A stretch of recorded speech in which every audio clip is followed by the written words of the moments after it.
প্রথমে আগের থেকে কুচি করে শোল মাছগুলো তেলের উপরে দিয়ে সুন্দর করে ভেজে নেব। উলট পালট করে ভালো করে ভেজে নিয়ে উঠায় রাখবো। ওই তেলেই দিয়ে দেব পেঁয়াজ কুচি, সাথে দিয়ে দেব আলুটাও যত ভাজা ভাজা হয়ে যায়।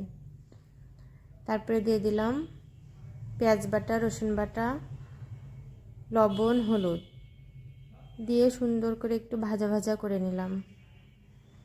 এরপরে দিয়ে দিলাম জিরার গুঁড়া, তারপরে দিলাম একটু ধনিয়ার গুঁড়া, তারপর দিচ্ছি শুকনো ঝালের গুঁড়া, তারপর দিলাম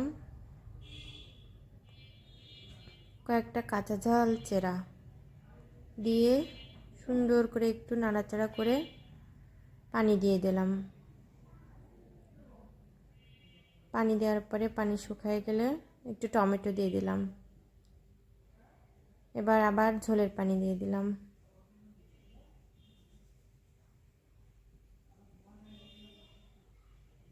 এবার মাছগুলো দিয়ে একটু ঢাকা দিয়ে উঠাই নিলাম। ব্যাস হয়ে গেল শোল মাছ দিয়ে